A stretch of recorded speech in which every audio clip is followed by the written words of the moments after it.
1.234 profecías en el Antiguo Testamento. 1.234 profecías en el Antiguo Testamento. 578 en el Nuevo Testamento. O sea, en toda la Biblia hay 1.807 profecías. Estas profecías están contenidas en 8.350 versículos. Y en la Biblia hay 31.124 versículos. ¿Qué les quiero decir? Que el 30% de este libro es profético. El 30% de la Biblia es de carácter profético. Imaginémonos no darle importancia a las profecías, como desgraciadamente a través de muchos años no se le ha dado el valor, la coherencia, la interpretación adecuada que las profecías deben de tener. Entonces, porque muchas veces me han preguntado que por qué me enfoco yo más en las profecías cuando hay otros temas. Bueno, quiero recordarte, ¿verdad?, que si entras a nuestras redes, tengo grabado todo el libro del Génesis, versículo por versículo, el libro del Levítico, el libro de Job, como 45, 50 salmos, todo el libro de Romanos, Apocalipsis, lo he grabado más de 4 veces. Así que tenemos toda una extensión de enseñanza a través de los años. Pero en los últimos años Dios me ha movido el Espíritu Santo porque nos acercamos a un punto tan importante en la historia humana en la que a Dios le agrada o le corresponde mostrarnos el camino. Dice Jeremías 10:23, el hombre no es señor de su camino, ni del hombre que camina ordenar sus pasos. Así que yo aprendí hace muchos años a no compartir un mensaje sin antes haber ayunado, orado, que decía realmente lo que Dios quiere hablarle a su pueblo. Y Dios ha puesto en mi corazón esto, ¿verdad? Ahora les pido del 6 al 10 de agosto, voy a estar en la ciudad de Guatemala. Posiblemente también esté con el presidente que me quiere conocer de Guatemala. Y vamos a celebrar los 75 años de Radio Cultural, que es la estación más antigua cristiana de toda Latinoamérica. Me invitaron para compartir, vamos a tener una cena con 1.300 pastores. Y cerramos el domingo con 18 o 20,000 personas en el estadio. Así que va a ser un evento precioso, maravilloso. En Guatemala está creo que el presidente actualmente es católico, pero le encanta la Biblia, aparentemente nos ha escuchado y pues vamos a tener una puerta muy abierta para continuar llevando este mensaje a las naciones. Muy bien, abran sus Biblias los que la traen, los que no se pueden sentar con un cristiano. Apocalipsis 17 y Apocalipsis 18. Como bien lo dice el título de la serie, es increíble que la Biblia termine con estos 2 capítulos antes de entrar a la eternidad, Apocalipsis 21 y 22, y que la Biblia haya comenzado con un lugar geográfico que se llama Babilonia. Lo vamos a ver más adelante. Cuando la Biblia nos coloca dentro del tiempo de una profecía y dentro del territorio o el lugar geográfico de la profecía, no nos podemos perder. Por ejemplo, comienza en Génesis 10 que la primera ciudad fundada fue Babel, por un hombre llamado Nimrod, que significa el rebelde, y el que dirigió la primera rebelión mundial masiva contra Dios. Entonces, cuando la Biblia nos muestra Babel, nos dice en la tierra, sigan con mucho cuidado, de Sinar, o en la tierra de los caldeos. Entonces, cuando vienes a la Biblia y siempre lees la tierra de los caldeos, o la tierra, me pueden poner el mapa del Medio Oriente, o la tierra de Sinar, se está refiriendo la Biblia específicamente, ¿sí lo ven desde allá? Sí. Muy bien, entonces, estos 2 países, Siria e Irak, en el Antiguo Testamento no estaban divididos, se llamaba la Mesopotamia. y se le llamaba Babilonia. La división que vemos ahorita entre Siria, Irak, Jordania, Irak, etcétera, etcétera, se llevó a cabo en el siglo pasado. Después, cuidado porque esto no puedo apuntar a nadie, me dijeron que no apuntara a los ojos a nadie, porque se iban a quedar ciegos, ¿verdad? En el siglo XX, a partir de 1920, se hizo una división por los ingleses y los franceses de todo el Medio Oriente. Entonces dividieron todo el Medio Oriente, pero Irak y Siria son lo que en la Biblia se llama la tierra de Sinac o la tierra de la Mesopotamia.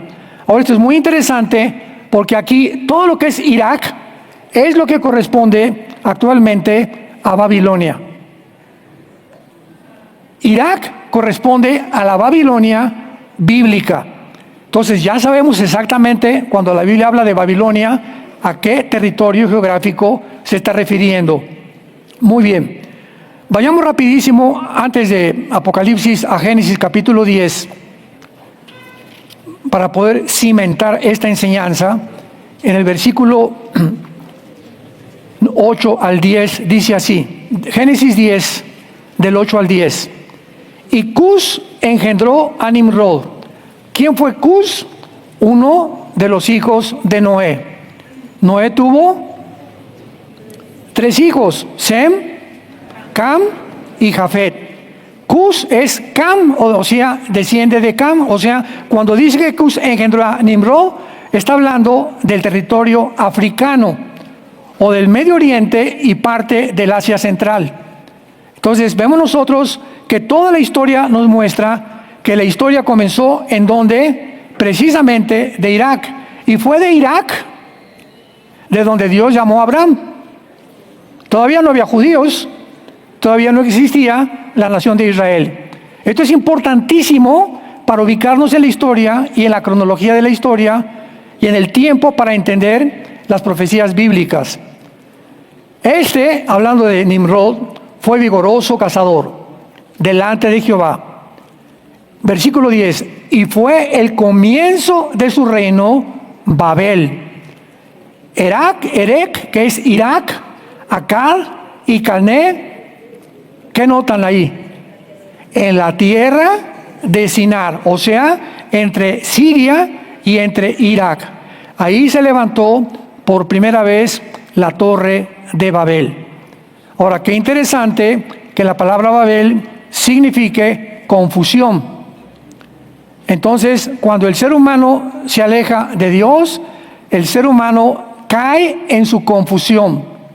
Sin Dios, el ser humano no sabe cuál es el destino, por qué vivo, cuál es mi propósito en la vida, cómo debo tratar a mi esposa, a mis hijos, qué directriz quiere que tome para mi vida, debo escoger esta carrera o aquella carrera. Un ser humano sin Dios vive confundido. Y así comenzó la Biblia y así terminará la historia del ser humano. Nunca en la historia el ser humano en el siglo XXI se había encontrado tan confundido. Ya nadie sabe lo que está diciendo. ¿Cómo es posible que hayamos llegado al punto en la pandemia donde se le cambió el nombre a los niños por niñas y a las niñas por niños? ¡Qué confusión! ¿Por qué la confusión? Si la genética y la biología nos dice que si tú tienes el cromosoma Y, eres macho camacho. Y si tienes los 2 cromosomas X, eres mujer. ¿Cómo pudimos llegar a esta confusión? Que hasta médicos, biólogos, genetistas comenzaron a enseñar que se podía cambiar el sexo y que había más de 30, 40 géneros. ¡Qué confusión tan grande! ¡Qué confusión de la pandemia que nos cerraron la boca para que no respiráramos con las famosas pañales que nos ponían aquí! ¡Qué confusión tan grande había! Donde creían que el virus no estaba en los restaurantes. Si te tapabas y llevabas a tu mesa, te quitabas la máscara y te podías sentar y ahí no había virus. ¡Qué confusión tan grande actualmente hay con los gobernantes! Ya no saben si los demócratas, los republicanos, o el comunismo, o el socialismo, o qué sistema de gobierno es el adecuado para gobernar cuando todos han fallado y fracasado. Hay confusión en la Biblia, hay confusión en la teología, hay confusión en la filosofía, hay confusión en las religiones. Es una confusión impresionante. Nada más métete a TikTok Yo jamás lo veo. Pero estamos bombardeados. Tú oyes una voz por acá, otra voz por acá, otra voz por acá, otra voz por allá. Y llega ese momento que dices, ¿será verdad? ¿Será mentira? ¿Que realmente podemos llegar a entender quién nos está diciendo la verdad en el mundo tan confundido, de tantas mentiras en las redes sociales, de tantas cosas que están tergiversando completamente de su propia naturaleza? Entonces, va a terminar la Biblia, regresamos al Apocalipsis, en dos ciudades, llamadas Babilonia, pero con una grande diferencia, porque vamos a ver que la confusión va a ser religiosa y la confusión va a ser comercial o económica, como es la ciudad comercial que gobernará el anticristo en Apocalipsis capítulo 18. La Biblia profetiza dos ciudades llamadas Babilonia, que tendrán una relevancia importantísima en los últimos días y en las cuales la atención mundial va a ser atraída hacia esa zona geográfica. Sin embargo, estas dos Babilonias, la del capítulo 17 y del capítulo 18, no son iguales, porque he leído muchos comentarios que confunden y que es la misma Babilonia. Lo vamos a demostrar que no es así. Una es la religiosa, capítulo 17, y la otra es la Babilonia comercial. O sea, el mundo se dirige al comercio.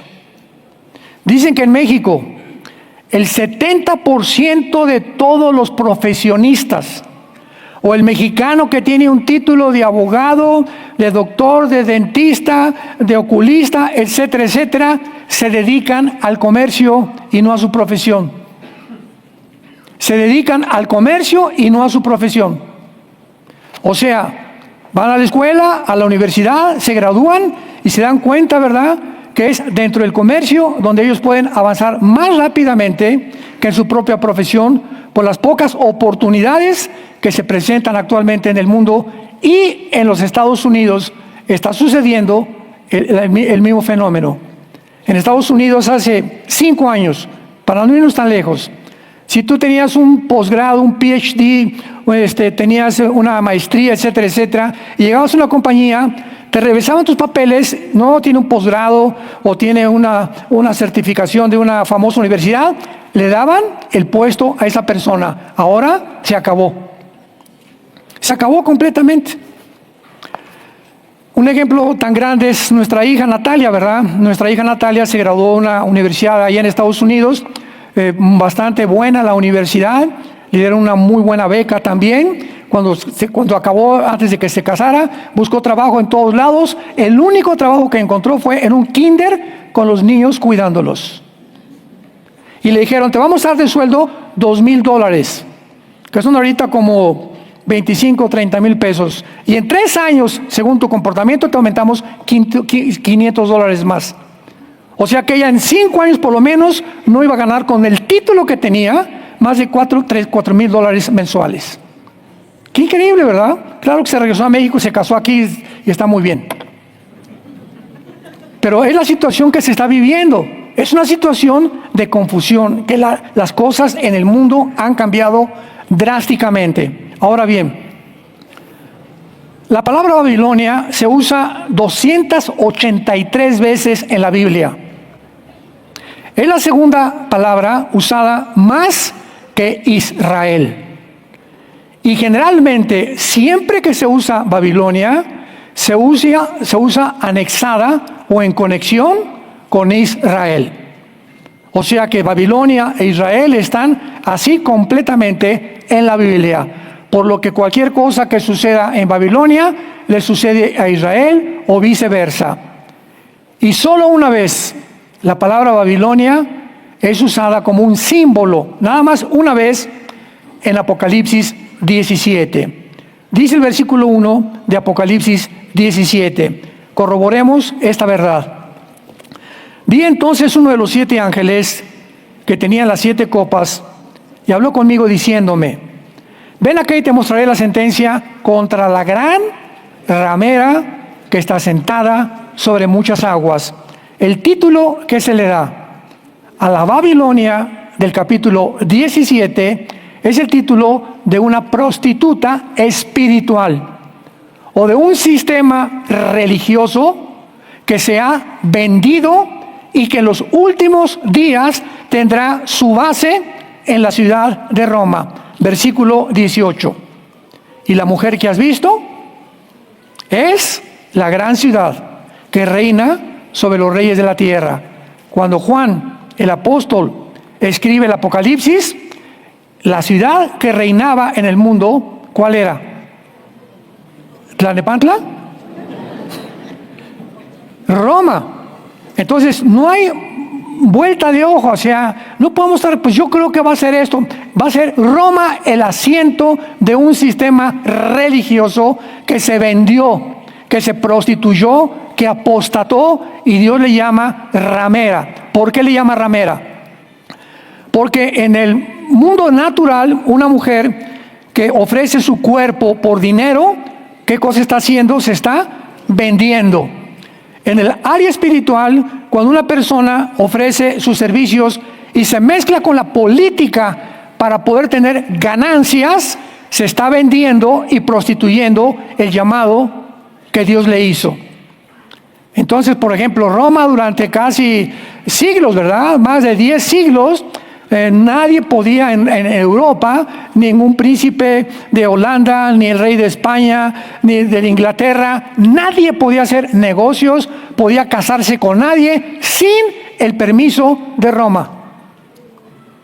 Durante casi 18 siglos dominaba completamente el mundo político, económico, y el espiritual mandó matar en la Inquisición a todos aquellos que no aceptaran que bajo Roma hay salvación. Imaginemos nada más, hasta que vino la gran reforma protestante, ¿verdad? Que se levantó Martín Lutero, Juan Calvino, Zwinglio y todos los grandes reformadores, donde protestaron y dijeron, espérame tantito.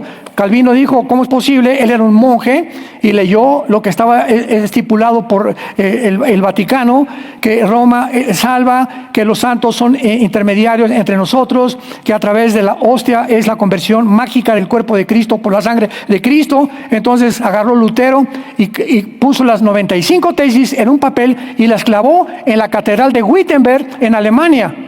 Ahí en la mera puerta de la catedral, que era la más famosa.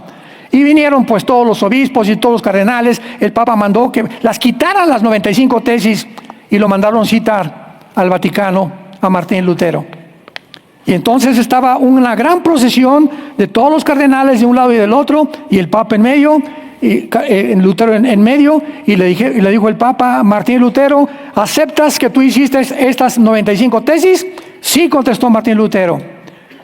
Pues tienes que renunciar a ellas bajo pena de muerte. Y Lutero contestó, llevaba un Nuevo Testamento. Quiero decirles con este libro, y retó a todos los cardenales y al Papa, que si ustedes me contradicen y encuentran que es mentira lo que he dicho y que no está en la Biblia, acepto ser muerto. Hubo un silencio sepulcral, nadie dijo ni pío, porque dijo, estoy apegado a la palabra de Dios. Y es la palabra de Dios, la Constitución y el camino, la verdad, el cimiento, el fundamento de todo el cristianismo. Pues lo condenaron a muerte, huyó, ¿verdad? Lo protegieron los reyes de Holanda, etcétera, etcétera. Se casó con una monja, la fue a sacar del monasterio también. Y entonces vemos nosotros de qué forma, a través de todos los siglos, esto ha sido una distorsión totalmente de la palabra de Dios. Ahora que venía yo aquí a México, salí el viernes de Dallas, y en el aeropuerto de Dallas estaba yo desayunando, y estaba un señor enfrente de mí, y se acercó y me dice, oiga usted, ¿es Armando Alducin? Sí, que da mucho gusto que nos ve en la televisión. Ah, qué bueno. ¿Y quién eres tú? Le pregunté, y me dice, soy un misionero. Ah, qué gusto, le dije, qué bendición. Me dice, soy católico. Ah, qué gusto, le dije, qué bueno que amas al Señor. Y lo invité a que se sentara en mi mesa, estaba yo solo, a que desayunara conmigo. Dije, yo no puedo perderme esta oportunidad. Porque tenemos, tenemos que tener compasión. Tenemos que ser cuidado con la soberbia. Está muy bien, tenemos la verdad, pero que esa verdad no nos enorgullezca. ni nos ensoberbezca sobre aquellos que no han tenido la oportunidad de oír lo que nosotros hemos oído. Entonces hay millones de católicos que no conocen la verdad como nosotros, sin embargo han tenido una experiencia con Jesucristo, el Hijo de Dios. Y están leyendo la Biblia y están nacidos de nuevo. Y en el día del arrebatamiento va a haber cantidad de evangélicos que se van a quedar y cantidad de católicos que se van a ir también. ¿Por qué? Porque no es todo el que me dice Señor, Señor, entrará al reino de Dios. O sea, si yo soy católico, acuérdense que les conté mi testimonio, yo quería ser cura, quería ser padre, ¿verdad? Y me decepcioné mucho, me hice ateo, lo que haya pasado, etcétera, etcétera. Pero si hubiera seguido ese camino y hubiera estado yo completamente sincerado de que esa era la verdad y nunca tuve la oportunidad de conocer el verdadero evangelio, Dios va a tener compasión de mucha gente. Entonces, cuando encontramos a una persona que no cree, que no conoce la Biblia como la conocemos tú y yo, o espero que tú la estés conociendo, tenemos que no perdernos la oportunidad. Pero antes de nunca agredirlos, ni tampoco sentirnos superiores. Entonces lo invité, nos sentamos ahí a desayunar y le dije, oye, cuéntame, ¿y qué vas a hacer? Venía a San Luis Potosí de misionero. Le dije, ¿y qué vas a hacer en San Luis? Pues voy a llevar el evangelio, me dijo. Le dije, ¿qué es el evangelio? Le pregunté. Y se me quedó mirando y dice, pues les voy a hablar que Dios es bueno y que Cristo murió en la cruz. Le dije, qué bien, pero ¿ese es el evangelio? Y me dijo, bueno, tenemos que decirle a la gente que el diablo existe también. Le dije, también eso es la Biblia. Yo no lo quise agredir porque él sabía que yo era cristiano. Él dice que me ve mis programas, así que ya sabe bastante, ¿verdad? Así que estaba muy nervioso también él de que yo lo fuera a atacar. Y le dije, bueno, mira, quiero decirte una cosa. Me acuerdo que me dijo que se llamaba Gerardo, y estoy orando por Gerardo todavía, que Dios le abra su corazón y que él pueda conocer la verdad. Le dije, Gerardo, el evangelio es que Jesucristo fue crucificado, fue muerto, fue enterrado y resucitado a los 3 días, y está sentado a la diestra del Padre, Él intercediendo por nosotros. Ningún hombre, ni vírgenes, ni monjas, ni sacerdotes, ni obispos, ni cardenales, más que Él. Y se hizo así. ¿De veras? Me dijo. Le dije, ¿no traes una Biblia? Me dice, no, la olvidé.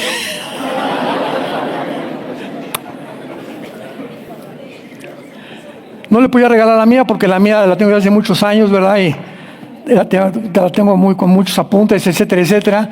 Así que le dije, mira, llegando a San Luis, lo primero que tienes que hacer es comprarte una Biblia, le dije, para que comiences a testificar y comiences a leerla. Y pues ahí después del desayuno oré por él, gracias a Dios. Pero yo le pedí a Dios en la mañana, bueno, cada mañana que salgo y que lo debemos hacer todos, siempre le digo a Dios en las mañanas, Padre, permíteme encontrarme a alguien hoy a quien le pueda hablar de ti. Al mesero, a la tortillera, al elevadorista, al bellboy, al chofer del taxi, el que va conmigo junto al avión, el camión, a cualquier persona que tú te encuentres, pídele a Dios y créemelo, como me lo puso Dios en bandeja de plata a Gerardo, así te va a poner Dios a las gentes cuando Dios ve que tenemos pasión por las almas. Tenemos que tener pasión por las almas, por tu abuelita, por tu tío, por tus hermanos, por tus papás, por tus amigos en la escuela. Tenemos que tener pasión por ellos, porque si alguien se muere sin Cristo se condena eternamente, y sobre todo aquellos que lo rechazaron. Entonces, en Babilonia, la ramera, en el capítulo 17, es un sistema que se prostituyó. Y recordemos esto, cuando hablamos de esto, no estamos hablando de la gente. Por favor, abramos los ojos y los oídos. Cuando yo digo, Venezuela es un país precioso y la gente es preciosa, ¿a quién me refiero? A la gente y al país. Cuando habla México es precioso y los paisajes de México y los océanos que tiene y los puertos que tiene México y la comida que tenemos es maravillosa. Cuba, preciosa, qué linda Cuba, etcétera, etcétera. ¿Cuál es el problema? Los gobiernos. Entonces no estamos hablando de la gente. Cuando hablamos el Vaticano, estamos hablando de un sistema corrompido hasta el tuétano, donde hay millones de católicos que son sinceros y son muy buenas personas. No estoy hablando que todos se van a ir al cielo, pero no han tenido la oportunidad, repito. Entonces no estamos condenando al pueblo, estamos hablando del sistema, ¿sí me entienden? Es los gobiernos, y es un gobierno político.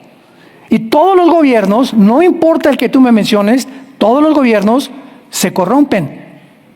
Tarde o temprano, todos los gobiernos, llámate nacionalsocialismo nazi o socialismo comunismo como el de demócrata, como el de China, o republicano, el que tú me quieras mencionar, tarde o temprano, cuando un hombre se sienta en el trono, el hombre lo descompone el dinero, la mujer y el poder. La lama y la fama. Como decía el ex campeón olímpico de clavados Joaquín Capillo, la lana, la dama y la fama descomponen al ser humano. Entonces, este sistema religioso es un símbolo, pero Apocalipsis 18, esta es una ciudad literal, terrenal, visible, que se va a levantar en el mundo, en el área de Irak y de Siria, en la tierra de Sinar o en la antigua Mesopotamia, o en la tierra de los caldeos. Y, qué interesante, hace un mes, después de que el presidente Trump visitó a Sulaimán, el jeque de Arabia Saudita, que es la nación árabe más poderosa de toda la península arábica, y le ofreció el jeque de Arabia al gobierno de Estados Unidos $6 billones en comercio y en trueques, etcétera, etcétera. Trump, a los 4 o 5 días, el presidente de Estados Unidos dijo lo siguiente, que hasta se pusieron la piel chinita. Dijo esta frase el presidente Trump: vamos a convertir el Medio Oriente en un paraíso. Y me vino a la mente Génesis 10, Zacarías capítulo 5, Jeremías 50 y 51, Apocalipsis capítulo 18. Así, pero me vino a la mente cómo se está acelerando las profecías del mundo. O sea, si ya no hay guerra y si a Irán disminuyó su amenaza nuclear, si ahorita en Siria Jolani se aplaca dándose cuenta que Israel no están jugando y que van a tener que responder cada vez que hay un problema, tiene que haber un respeto absoluto y convencerse todos, que fue lo que le dijo el jeque a Trump y Trump al jeque de Arabia. ¿Por qué no estamos peleando? ¿Por qué estamos en el mundo con bombas atómicas cuando podemos tener el dinero para hacer de Gaza la ciudad que los terroristas de Hamas convirtieron en un barrio completamente depravado, pobre, sin dinero, sin agua, los de Hamas? Y todas las demás naciones pobres como Egipto, como Jordania, cuando son millonarias en petróleo. ¿Qué les pasa entonces? ¿Cómo es posible que todo el petróleo del mundo se encuentre el 65% en el Medio Oriente, en toda esta zona? Y el mundo esté a punto de estallar en guerra en el Medio Oriente. Entonces, de alguna manera, Trump los pudo convencer y hasta ahorita pues los planes están para que si Arabia Saudita se une a los acuerdos de Abraham, que ya está Emiratos Árabes, ya está Egipto desde el siglo pasado, ya está Jordania, ya está Marruecos, etcétera, etcétera. Si Arabia Saudita se une a los acuerdos de Abraham, el Medio Oriente comienza una explosión impresionante de comercio y de dinero a nivel mundial, que va a beneficiar al mundo entero, y del cual el anticristo se va a aprovechar, porque el anticristo surge de esa serie de naciones, Irak y Siria, que fue la antigua Babilonia, y el anticristo va a ser musulmán. Eso ya lo vimos en la otra serie con muchos detalles. Muy bien. Ahora veamos nosotros también que en primer lugar estos argumentos, ¿verdad?, son muy fuertes, y veamos punto por punto. Número 1, Babilonia será destruida, para que veamos que es literal. Porque hay un sistema de interpretación bíblico que dicen que ya se cumplieron las profecías, que ya nada es literal, que todo pertenece al pasado. Vamos a demostrar lo contrario, porque la Escritura se interpreta con la Escritura. Número 1, Babilonia será destruida como Sodoma y Gomorra y será llena de espíritus demoníacos. Isaías capítulo 13. Isaías capítulo 13. Fue escrito hace 2700 años, el libro de Isaías. 2700 años. Veamos si ya se cumplió. Versículo 1. Profecía sobre Babilonia. En tu Biblia ponle Irak. Cada vez que pongas Babilonia, ponle Irak, para que sepas a qué territorio se refiere. Revelada a Isaías, hijo de Amós. Versículo 9. He aquí el día de Jehová. El día de Jehová es un término que también ya lo hemos visto muchas veces, que se refiere a qué tiempo. Al tiempo en el que Dios juzgará al mundo conocido como los 7 años de la tribulación o la semana 70 de Daniel. Y va a continuar durante todo el milenio. El día de Jehová se compara, por eso se llama día. Vean ustedes, ¿qué es un día? Bueno, tenemos 12 horas de luz y 12 horas de tinieblas, desde el principio del Génesis capítulo 1. Entonces, un día está dividido. Cuando habla la Biblia, el día de Jehová va a ser la mitad de noche, la tribulación, y la otra mitad de día, el milenio. Por eso abarca desde el rapto hasta el final del milenio, el día de Jehová. Mezcla la bendición con el juicio de Dios. Por eso se le llama el día de Jehová, que no es un día de 24 horas, es un día que se prolonga por muchos años. Ahora, muy bien, veamos que dice aquí: el día de Jehová viene terrible, de indignación, ardor de ira, para convertir la tierra en soledad y raer de ella a los pecadores. Por lo cual las estrellas de los cielos y sus luceros no darán su luz. Esto no ha sucedido. El sol se oscurecerá al nacer y la luna no dará su resplandor. Y castigaré al mundo por su maldad, a los impíos por su iniquidad. Y haré que cese, ¿qué cosa? El pecado que Dios viene a castigar es la arrogancia.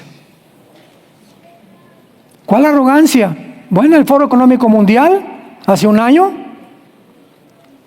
el que era director del Foro Económico Mundial en Davos, Suiza, dijo: hemos llegado a ser dioses. Vamos a evolucionar porque tenemos ya la genética y la tecnología y todo lo que el mundo cibernético para poder transformar al ser humano en algo que nunca había sido, en un dios. Imaginémonos que los hombres más sabios, científicos y más inteligentes del mundo se reúnen una vez al año en Davos, Suiza, en las montañas, para discutir entre más o menos 40, 50 familias que son el futuro de todos nosotros. Ellos son los que planearon la pandemia. Ellos son los que planean todo lo que va a venir en el mundo. La soberbia. Creyeron lo que Satanás le dijo a Eva en Génesis 3:5. Serán como dioses, conociendo el bien y el mal. Y cuando el ser humano le dice a Dios: no te necesito, te conviertes en un Dios. Si tú eres ateo, déjame decirte algo: el ateísmo ya es insostenible filosóficamente. Oiga, ¿pero por qué? A ver, pruébame que existe Dios, pruébame que no existe. ¿Por qué es insostenible el ateísmo? Porque al momento que dices: no quiero a Dios y no hay nadie que pueda estar arriba de mí, ¿quién es Dios? Pues tú. Ahora yo voy a poner mis reglas, voy a poner los principios de ética y de moral. ¿Por qué? Porque no necesito que nadie venga de ningún lado a decirme cómo me porto, quién soy, de dónde vengo y a dónde me dirijo. Te conviertes en un Dios. Entonces no puedes tú decir soy ateo, porque al decir soy ateo te estás negando a ti mismo. Ateo, sin teos, Dios. Ateo, sin Dios. Entonces tú no eres sin Dios, tú eres Dios para ti mismo. ¿Ven por qué es insostenible filosóficamente? Y dice el versículo 13 de Isaías 13: porque haré estremecer los cielos, la tierra se moverá de su lugar en la indignación de Jehová de los ejércitos y en el día del ardor de su ira. Versículo 19: y Babilonia, hermosura de reinos. Aquí ya Babilonia la vemos coronada, una ciudad hermosa, con grandeza de los caldeos, será como Sodoma y Gomorra. Nunca más será habitada, ni se morará en ella generación en generación, ni levantarán tienda los árabes, ni pastores harán allí majada. Número 2, Babilonia va a ser un centro comercial mundial. Vayamos a Zacarías capítulo 5, y esta profecía es la más fuerte, la que mejor detalles tiene para confirmar que esta ciudad se va a convertir en el centro mundial de la adoración y donde el anticristo la va a usar para poder llevar al mundo completamente a su propia destrucción. Zacarías capítulo 5. En este pasaje de Zacarías capítulo 5 encontramos lo siguiente. Se los voy a rápidamente a leer y lo vamos inmediatamente a traducir en lo que significa en el original hebreo, para que podamos entenderlo. Zacarías ve un rollo que volaba. Versículo 1. Y me dijo, ¿qué ves? Respondí, veo un rollo que vuela de 20 codos de largo y 10 codos de ancho. Cuando hablamos de estas medidas, estamos encontrando claramente que el codo era la medida de aquí, acá, en el Antiguo Testamento. O sea, estamos hablando como de 23 centímetros, más o menos, es lo que un codo. No había el metro, no había la yarda que tenemos actualmente. Por eso en codos se medía todo lo que es el sistema métrico. Y entonces me dijo, esta es la maldición que sale sobre toda la tierra, para que todo aquel que hurta, como está de un lado del rollo, será destruido. Y todo aquel que jura falsamente, como está del otro lado del rollo, será destruido.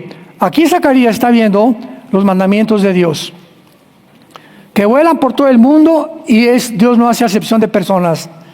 No hay ningún ladrón, ningún asesino, ninguna persona que viole los mandamientos de Dios sin que esa persona atraiga sobre su vida y sobre su familia maldiciones. Maldiciones. Por ejemplo, un hombre casado con niños que tiene pornografía en su casa o que ve programas de pornografía, le está abriendo un portal en el mundo invisible que no lo vemos, donde los demonios van a entrar a tu casa y no por la chimenea, Van a entrar a tu casa y se van a ir principalmente contra tu esposa, contra tus hijos y contra tu propia vida. ¿Me van a matar? Me preguntarás. No, el ataque demoníaco es a la mente. Van a comenzar a confundirte. Vas a comenzar a decir, la Biblia ya no es verdad si es que te dices cristiano, o ya no creo esto. Vas a tener amistades que ya no son cristianas, que te gusta mejor ir a emborracharte que estar en tu casa leyendo la Biblia con tu familia. Vas a tener problemas con tus hijos bastante serios, que te van a hacer reaccionar, y que si tú no reaccionas por ninguna de estas situaciones, te hundes completamente en un pozo y en un abismo, y en la trampa que tú preparaste, ahí vas a caer. Esto es verdad, o sea, no estamos jugando, con Dios no jugamos, santos de Dios, damas y caballeros que nos acompañan. Dios es un Dios de santidad y nos deja su palabra para que la obedezcamos y para que entendamos sus mandamientos. Vayamos a la profecía de la ciudad comercial, versículos 5 al 11. Veamos con mucho cuidado este pasaje. Y salió aquel ángel que hablaba conmigo y me dijo, alza ahora tus ojos y mira ¿qué es esto que sale? Y dije, ¿qué es? Y él dijo, este es un efa. Apúntalo en tu Biblia. Un efa es la medida de comercio que se usaba en el Antiguo Testamento. El efa, como un litro actualmente, como un gramo, era una medida de peso, era una medida de gramos también, era una medida que se usa muchas veces de líquidos en el Antiguo Testamento. En otras palabras, es un símbolo del comercio.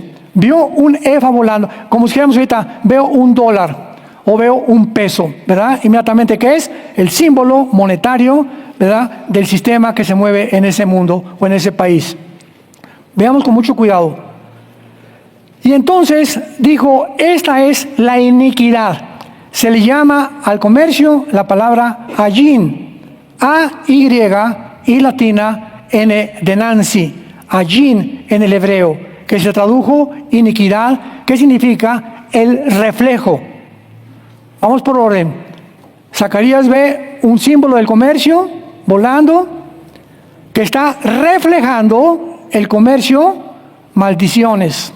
Está reflejando algo que va a la humanidad a hundirla completamente.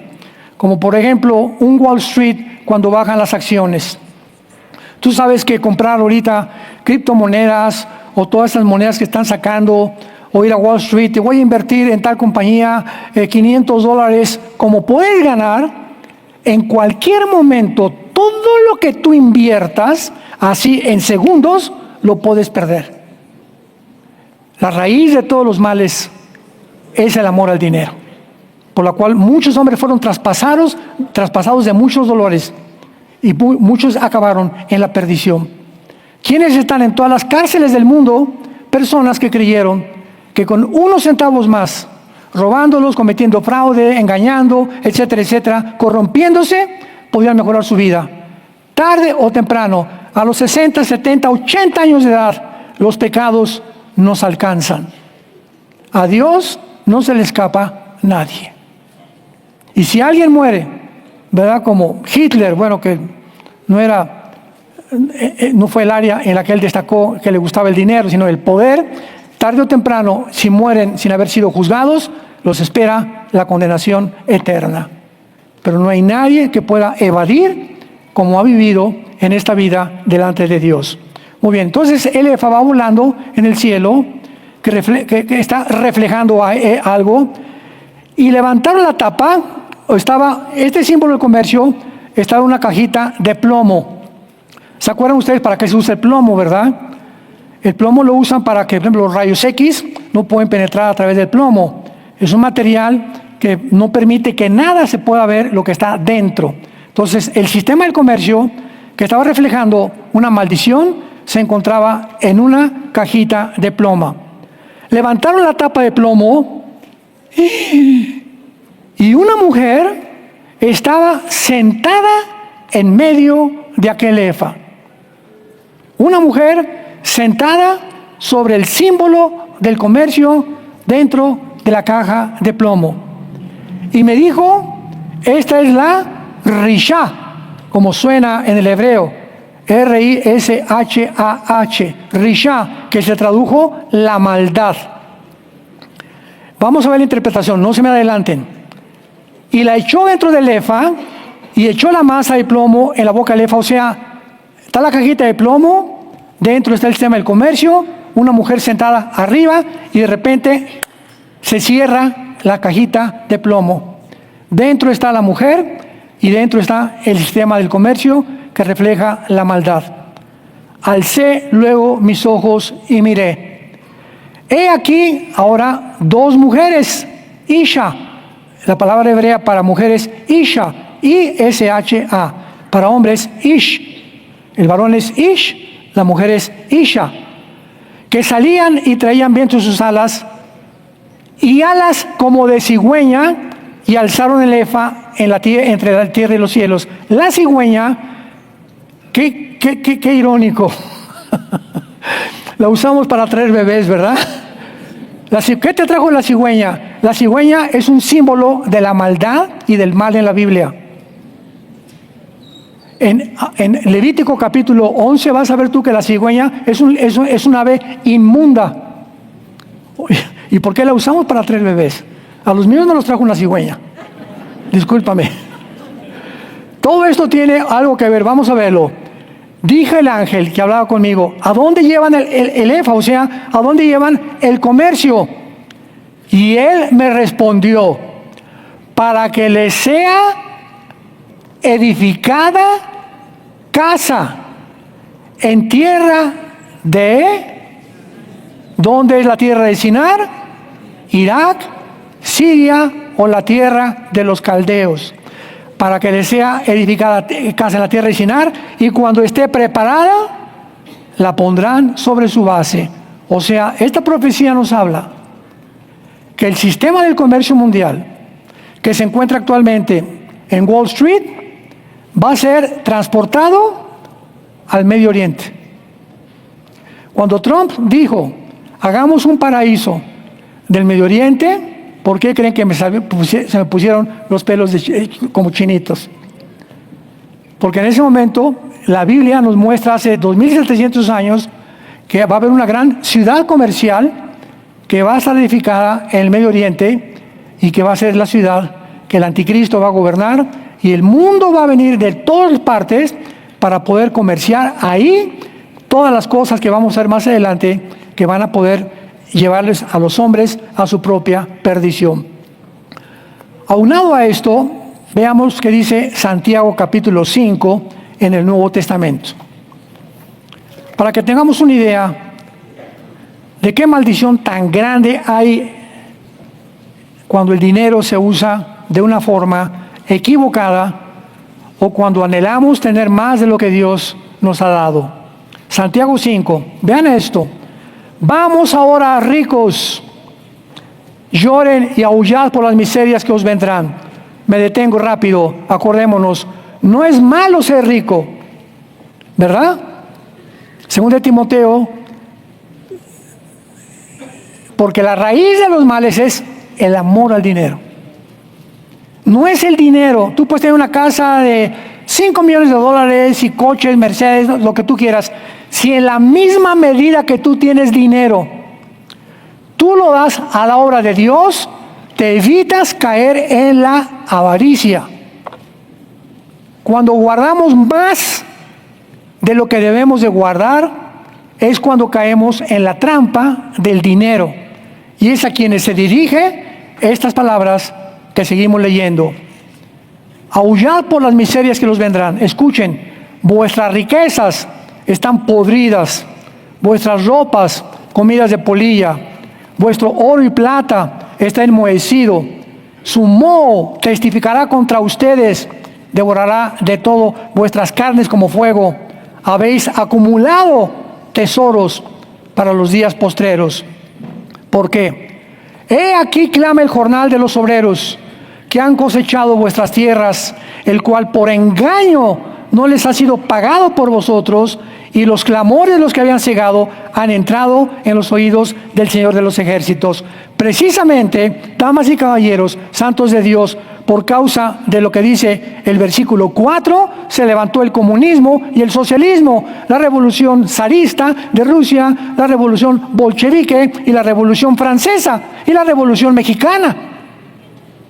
¿Por qué? Por la explotación de las clases altas a las clases pobres.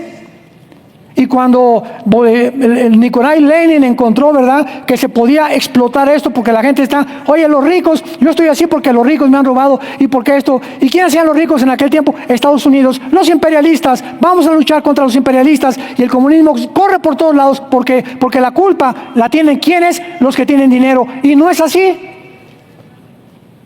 Y cuando comenzamos a creer nosotros que realmente todo esto es por causa de que nosotros no hemos prosperado, porque alguien me está explotando, a esas personas que explotan a los trabajadores, si tú tienes sirvientes en tu casa y no les pagas tiempos extras, si no les pagas vacaciones, si no les pagas su aguinaldo, si tú no tienes estos principios rectos de la administración del dinero, eres una persona explotadora.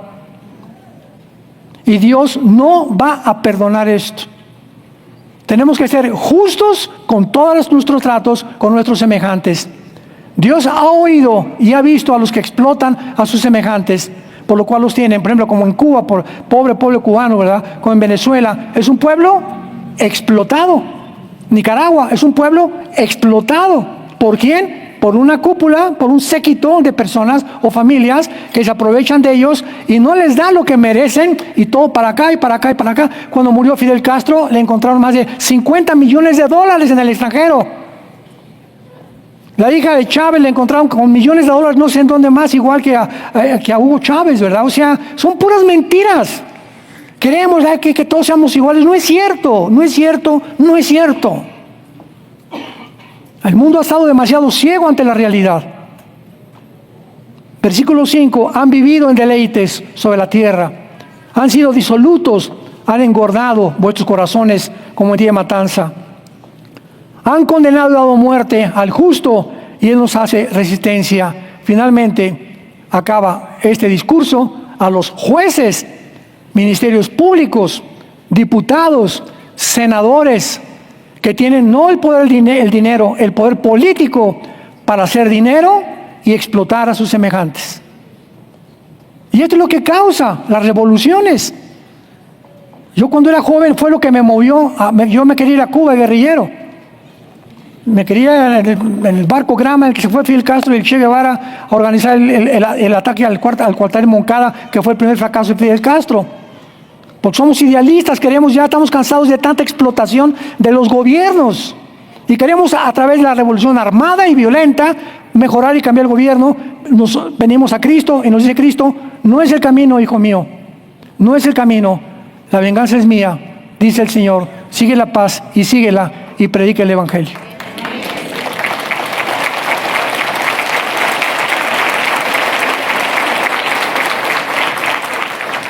El mundo se dirige cada vez a más, va a haber más avaros, va a haber gente mucho más egoísta, va a haber gente más amadores de sí mismos, va a haber mucha gente que van a ser narcisistas, ególatras, psicópatas.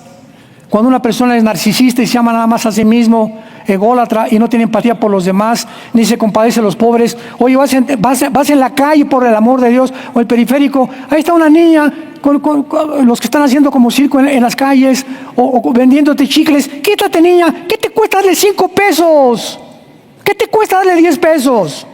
¿Qué te cuesta? Dime.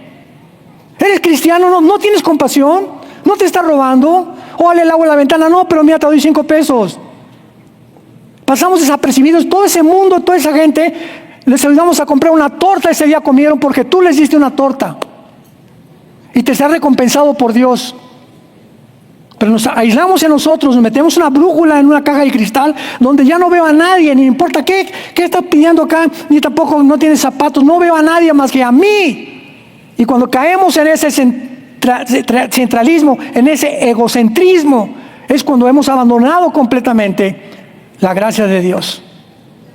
Jesús vino para que no viviéramos para nosotros mismos, sino para los demás. Cada día, Padre, búscame a alguien, dame a alguien a quien le hable de ti. Dame a alguien a quien le pueda dar una caridad, que ya no es caridad. Cuando éramos religiosos era una caridad, eran limosnas. Pasaba el cura, la limosna. Ahora ya no, ahora demos conforme hayamos prosperado, dice la Biblia. Ahora tengamos más compasión de los demás, vivamos más para los demás. Cuando tengas la oportunidad de ayudar a alguien y comprarle una torta, un taco de chile aquí de la esquina, cómpraselo y dáselo y regálaselo. Este misionero que me encontré en el aeropuerto católico, me levanté, trajeron la cuenta, le dije, dámela para acá. Me la arrebató y la pagó él. Y le dije, Gerardo, ¿sabes una cosa? Me despido, te doy la gracia a Dios porque eres un hombre que te falta el conocimiento más de la verdad, pero eres un hombre sincero. Y además, el haberme pagado la cuenta del desayuno, para mí habla mucho de que no tienes, tu cartera no es el centro de tu vida. Y le dije, Dios te va a prosperar. Y me dijo, sí, tengo 8 hijos. Con razón. Con razón lo ha hecho Dios tan próspero, ¿verdad? No era un hombre que tenía dinero, era un misionero. Digo que venía de Estados Unidos, tenía un negocio de pintura o no sé qué cosa, iba a San Luis a sacrificar 15 días de su trabajo a sus hijos para irse de misionero a San Luis Potosí y hablar de Cristo de acuerdo al concepto que él tiene de Cristo, sin conocimiento que tenemos muchos de nosotros. Pero ¿qué es lo que ve Dios? Dios ve el corazón.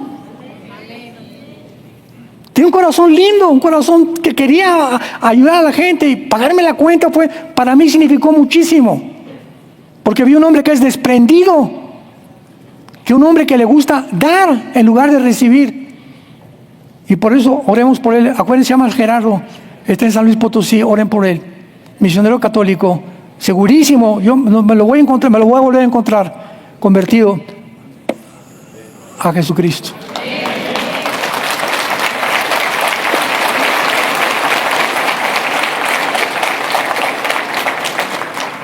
Te damos gracias, Dios y Padre de Jesucristo nuestro Señor, porque nos apartaste desde el vientre de nuestra madre para revelar a tu Hijo en nosotros. Nos llamaste para que te conociéramos, Jesús. Tu Padre nos llamó para que te conociéramos, Jesús. Que no estimaste el ser igual a Dios como cosa que aferrarte. Tú, estando en la gloria, te despojaste. Te saliste de todos los privilegios que tenías en el cielo con tu Padre y bajaste a este mundo, a este basurero, en el mundo donde vivimos, a caminar entre la basura que éramos, a caminar entre nosotros, y tuviste compasión de los enfermos, tuviste compasión de los endemoniados, tuviste compasión de todos, al grado que finalmente, en la víspera de tu muerte, te hincas y nos lavas los pies. Tú, el Rey del universo, nos lavas los pies, abres tus brazos en una cruz y le dices a tu Padre que nos perdone. Ejemplo les he dado, dijo Jesús, para que caminéis como yo caminé y para que andéis en el mismo camino en que yo caminé. Porque el más grande entre ustedes no es el que es servido, sino el que sirve su vida por los demás y da su vida por los demás. Maridos, amen a vuestras mujeres como Cristo amó la iglesia y se entregó. Entreguémonos por nuestra esposa. Seamos nosotros los siervos de nuestra esposa, de nuestros hijos. Seamos humildes y Dios nos levantará en el día apropiado y en el tiempo de Dios. Sigamos la paz con todos. Bendigamos a los que nos persiguen, a los que nos ultrajan. Nunca, nunca, nunca busques venganza de nada ni de nadie. Entrégale todas tus cargas a Dios y su paz, que sobrepasa todo entendimiento, guardará tus pensamientos y tu corazón en Cristo Jesús, nuestro Señor. Te amamos, Jesús, y te damos las gracias por tan grande salvación. En tu nombre, amén.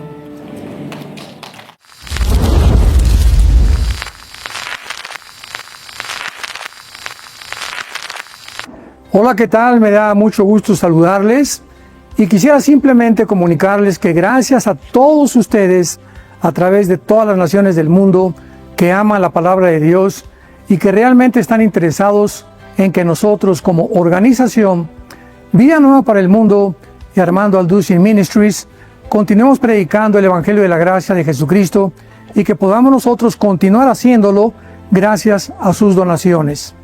Este año cumplimos 46 años de ministerio, 46 años donde hemos predicado, hemos enseñado, hemos tenido seminarios y de diferentes formas de estudios bíblicos alrededor del mundo y hemos pensado y considerado de una forma fiel el Evangelio de la sana doctrina de Jesucristo. Nosotros, con todas estas donaciones, tenemos que sostener pastores, misioneros, obras, equipos de televisión y aún continuamos buscando la manera de poder elevar este ministerio. Hasta este momento quiero que ustedes estén enterados que no tenemos una sola propiedad como organización y así hemos trabajado durante 46 años porque le damos la importancia a la evangelización, a las misiones y también a los hombres de Dios para levantar más pastores. Le damos las gracias y que pueda Dios con su gracia tocar sus corazones y que puedan ustedes invertir en un terreno donde es fructífero, porque creemos que ha producido bastante buen fruto para la gloria de Dios. Gracias, muchas gracias por sus aportaciones y por las donaciones que sabemos ustedes continuarán haciendo para que podamos continuar siendo fieles en la predicación del Evangelio de la gracia de Dios. Que Dios les bendiga.